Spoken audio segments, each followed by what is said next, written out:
আমি কৃষক মজুমদার বিধানসভা নির্বাচন প্রক্রিয়ায় ভগবান নামে শপথ করেছি যে আমি আইনত ভারতীয় সংবিধানের প্রতি আনুগত্য ও বিশ্বাস রাখিয়া ভারতীয় সার্বভৌমত্ব সংহতি রক্ষা করিব এবং বিশ্বস্ততার সহিত আমার কর্তব্য পালন করিব।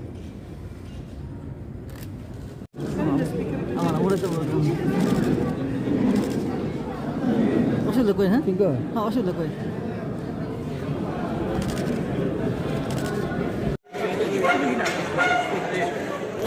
হিসাবে শপথ নিলেন, প্রথমত কিরকম লাগছে এবং আগামী দিন কি পরিকল্পনা রয়েছে? আবার টাকা রাজনৈতিক জীবনে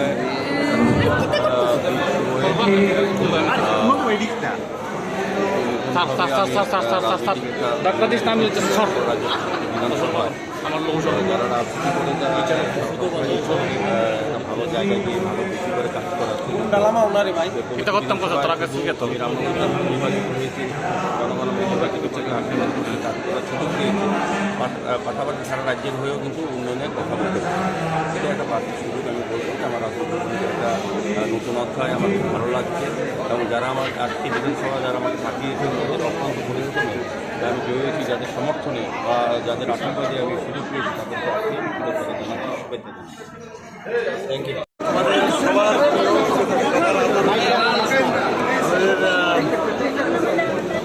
আগরতলা মিউনিসিপাল কর্পোরেশনের মাননীয় মেয়র রামনগর বিধানসভার থেকে উনি বিপুল ভোটে জয়যুক্ত হয়ে আমাদের ত্রিপুরা অ্যাসেম্বলির মেম্বার হয়ে আজকে এখানে এসেছেন এবং শপথ নিয়েছেন। আমি সর্বপ্রথম ওনাকে আপনারা সবাই দেখেছেন ওত নেওয়ার পরে সবাই হুমড়ি খেলে এখানে পড়েছে। ওনাকে আমি স্বাগত জানাচ্ছি, ওনাকে শুভেচ্ছা জানাচ্ছি এবং আগামী দিন এই অ্যাসেম্বলির আরও বেশি করে তার সমৃদ্ধি হবে ওনার সহায়তায় আমি নিশ্চিত এবং ওনাকে আবার ওয়েলকাম জানাচ্ছি।